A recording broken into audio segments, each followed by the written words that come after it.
இந்த சால்வ்ஸில் நம்ம பார்க்க போகிறது பார்த்திங்கன்னா ஒரு குவாட்ரட்டிக் ஈக்குவேஷனை வந்து கம்ப்ளீட்டிங் த ஸ்கொயர் மெத்தடில் எப்படி சால்வ் பண்ணுறதுன்னு சொல்லி அதுக்கு கொடுத்துருக்க ஈக்குவேஷனுக்கு வந்து எப்படி கம்ப்ளீட்டிங் த ஸ்கொயர் மெத்தடுக்கு ஒரு 4 ஸ்டெப்பு ஞாபகம் வச்சு செய்யணும். ஃபர்ஸ்ட் ஸ்டெப் வந்து இந்த எக்ஸ் ஸ்கொயருக்கு முன்னாடி என்ன வேல்யூ இருக்கோ அதால் டிவைட் பண்ணணும். ஸோ டிவைட் பண்ணிட்டோமா, டிவைட் பண்ணால் X square minus 12/9x plus 4/9 = 0ன்னு வந்துருச்சா. இனி அடுத்த ஸ்டெப்பில் இந்த எக்ஸுக்கு முன்னாடி என்ன வேல்யூ இருக்கோ அந்த வேல்யூவை டிவைட் பண்ணணும், பாதியாக ஹாஃபாக டிவைட் பண்ணணும். அப்போது ஹாஃபாக டிவைட் பண்ணதுக்கு 1/2 மல்டிப்ளை பண்ணாலே okay.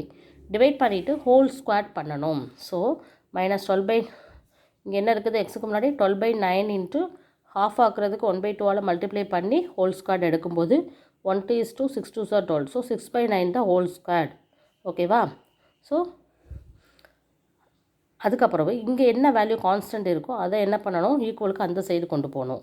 So X square minus 12/9x = -4/9 இல்லையா. அந்த என்ன ஸ்கொயர் பண்ணி கண்டுபிடிச்சிருக்கோமோ அதை இந்த ஈக்குவேஷனுக்கு ரெண்டு சைட்லேயும் நம்ம ஆட் பண்ணணும். ஆட் பண்ணோன்னா இது வந்து ஒரு x மைனஸ் b தான் ஹோல் ஸ்கொயர் ஃபார்முலா மெத்தடில் இருக்கும். இதையும் நம்ம சால்வ் பண்ணோம் அப்படின்னா எக்ஸ் வேல்யூ கிடைக்கும். ஓகேவா.